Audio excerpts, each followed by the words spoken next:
Ang Long Range Patrol Aircraft Acquisition Project ng Philippine Air Force bayad na. Ang tanging inaantay na lamang dito mga idol ay kung kailan nga ba darating sa Pilipinas ang mga eroplanong ito.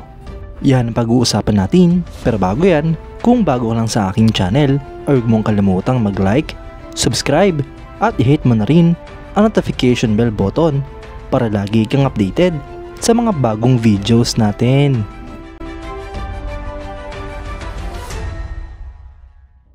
Ayon sa Department of Budget and Management, sila ay naglabas ng ikatlong milestone payment para sa proyekto. Nangangahulugan lamang mga idol na ito na ang final payment at 100% na nga po ang kontrata ang nabayaran na ng Pilipinas. Nakakagulat nga po ito mga idol dahil ang Philippine government ay nakapagbayad agad ng 100% ng kontrata kahit na ang proyektong ito ay inaasahang i-deliver sa Pilipinas sa taong 2025 pa. Kaya't ibig sabihin nito mga idol, ang Elbit Systems ay posibleng naghahanda na para sa delivery ng unang eroplano. At malaki nga po ang tsansa mga idol na mas mapaaga ang delivery ng eroplano kaysa sa inaasahan. Ang inaasahan nga pong i-deliver na eroplano sa Pilipinas ay nakabase sa ATR 72-600 turboprop aircraft na equipped ng overland and maritime surveillance equipment, signals intelligence, at command and control equipment mula sa Elbit Systems. Ang eroplano nga pong ito mga idol ay bukod pa sa maritime patrol aircraft na pinaplanong bilhin naman para sa Philippine Navy. Ang Philippine Air Force mga idol ay nagplano ng Long Range Patrol Aircraft Acquisition Project simula pa ng Horizon 1 Phase Priority Projects ng Revised Armed Forces of the Philippines Modernization Program. Ngunit dahil nga po sa pandemya ay matagal na naantala ang proyektong ito at kamakailan lamang ito umusad.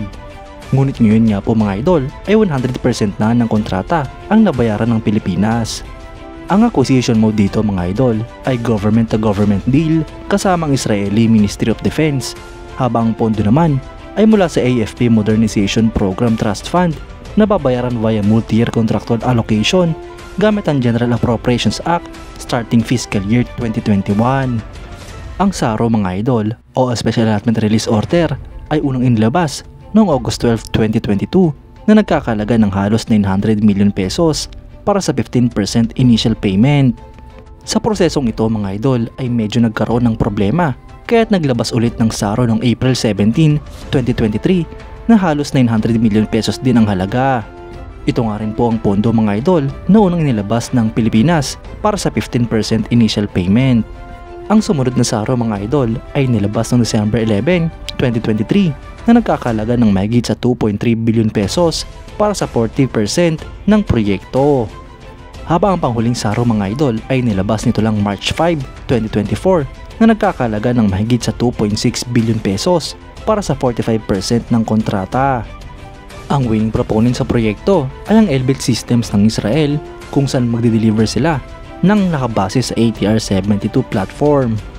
Mga idol, isa nga po ang proyektong ito sa na-delay dahil ang pondo na para dito ay nagamit upang tugunan ang COVID-19 noong panahon ng pandemya.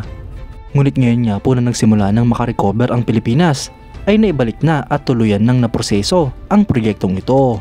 Kaya't ngayon nga po mga idol na kompleto na ang bayad para sa mga eroplanong ito ay ang delivery na lamang ang inaantay ng Pilipinas.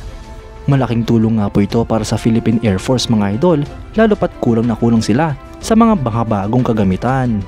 Magagamit nga po ito sa iba't ibang mga misyon lalong-lalo na sa pagpoprotekta sa ating mga teritoryo. Sana nga po mga idol ay makabili pa ng mga karagdagang eroplano hindi lang para sa Philippine Air Force kundi pati na rin para sa Philippine Navy. Kailangan nga po natin ng mga karagdagang eroplano na magpapatrolya rin sa West Philippine Sea. Kayo mga idol, anong masasabi nyo? Comment down below for your thoughts and opinions. At yan nga lang po ang pag-uusapan natin ngayon mga idol. Maraming salamat sa panonood. Huwag nyo rin kalimutang mag-like at subscribe bilang suporta sa ating channel. Mabuhay kayo mga idol!